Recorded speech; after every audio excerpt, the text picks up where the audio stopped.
Hi everybody, I'm just going to talk you through revision of motion.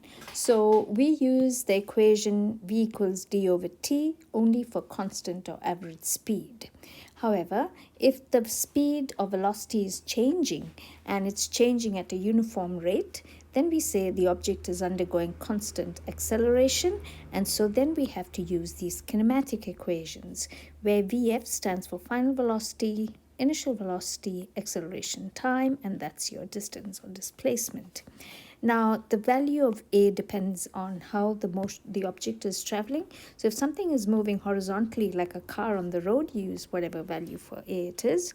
But however, if something is falling freely under gravity, then our value for A is the same as acceleration due to gravity, and it's 9.8 meters per second squared. Now we use everything in the upward direction as positive and everything in the downward direction as negative. And because acceleration due to gravity, it's accelerating downwards, remember to put the negative sign. And that brings us on to vectors. Vectors are quantities that have both size and direction. So your velocity, acceleration, displacement, momentum, force, they're all vectors. How do you add vectors? You always add them head to tail. So that's the head of the vector, that's the tail. So A plus B, so you just add them head to tail, and that's your resultant going from start to finish. Okay, and you can add vectors in the same direction, you can add vectors in the opposite direction.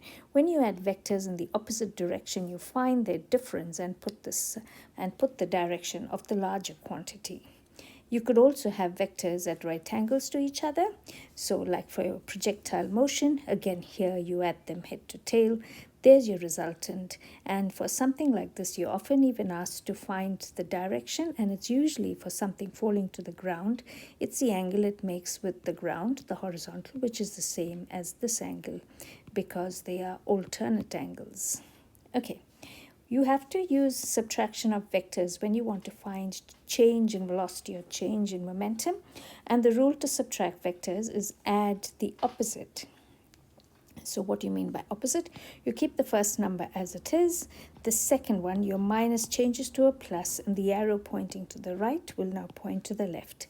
If it's pointing upwards, the opposite of upwards is downwards. So that's what you do. And then you add them as you normally would add vectors. Now, yeah, so, and the same thing for what happens if they're at right angles to each other. So here's an example of what happens when you subtract vectors that are at right angles to each other. And these are the two occasions where you use subtraction of vectors.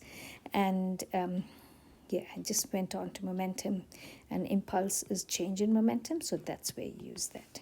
Okay, then we come on to projectile motion. There are two types of questions in projectile motion. One is type 1, which is half a projectile, like throwing something from a height. You could also get something that's thrown upwards and come down, which is a little more complex.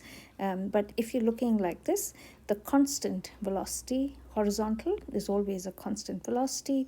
So projectile moves forwards with the same velocity. But in spite of moving forwards, it's either moving downwards, or if it's a whole projectile, it's moving up and then coming down. So vertically, it's accelerated. So you always, while solving projectile motion problems, you always look at the horizontal and vertical components separately. Because the horizontal velocity is constant, you use v equals d over t. Because vertically it's accelerated, you use kinematic equations. Now at the top or at maximum height, remember vertical velocity is 0. What is the same for both? Time is the same. Okay? And then this distance here is called the range, and that is horizontal. So you got to use your horizontal velocity and the time it takes to fall. Remember, time is the same. Okay, whether it's going horizontally or vertically. And this is your whole projectile. So if you're asked to calculate the range and you know your initial velocity, you always find the vertical and horizontal components. And then you find the time taken to reach maximum height. Okay, and you use kinematics for that because that's vertical. So you know the vertical velocity at the top is 0. You find the vertical component here. So you've got your VF, you got your VI, you know your A, which is negative 9.8, and you find your T. Okay, and the total time of flight is twice that. And if you want to find the range, use v equals d over t. D is what you have to find out. You know the horizontal component, total time, and then you get it. Okay, so that's how, that is all of